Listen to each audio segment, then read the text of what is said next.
কাগজে বিয়ে কিংবা কন্ট্রাক্ট ম্যারেজ যেটা, এটা কিন্তু নতুন না, এটা কিন্তু অনেক আগে থেকে চলে আসছে। একজন আরেকজনের বউকে নিয়ে আসেন কন্ট্রাক্ট ম্যারেজের মাধ্যমে, এবং এইটা কিন্তু বর্তমান সময়ে কিন্তু খুব বেশি আমরা দেখতে পাচ্ছি যে বাংলাদেশ থেকে যারা স্টুডেন্ট ভিসায় বিশেষ করে দেশে আসছেন, তারা কন্ট্রাক্ট ম্যারেজে আসছেন।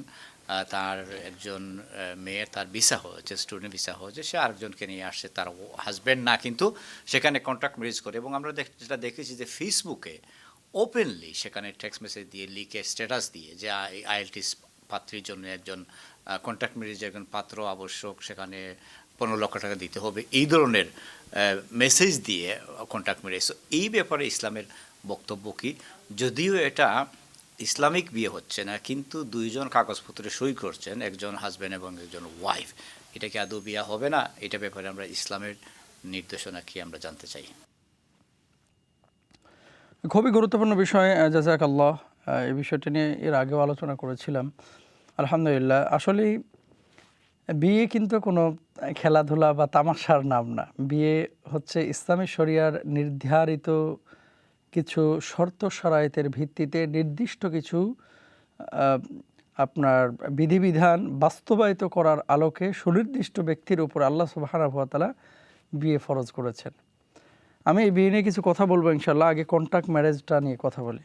যারা এই কাজগুলো করছেন, সম্পূর্ণরূপে একটি হারাম কাজ আপনারা করছেন। এটা কোনোভাবে ইসলাম অনুমোদন করে না। কেন করে না?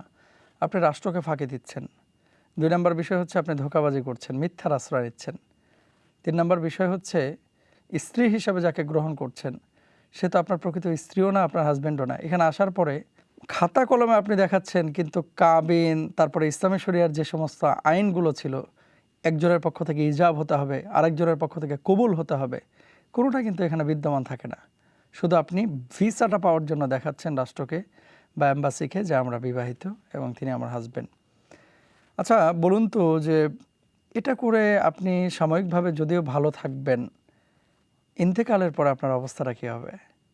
যদি আল্লাহকে বিশ্বাস করে থাকেন, নবী সাল্লাল্লাহু আলাইহি ওয়াসাল্লাম কি বলছেন? মান গশ্বানা ফালাইসা মিন্না।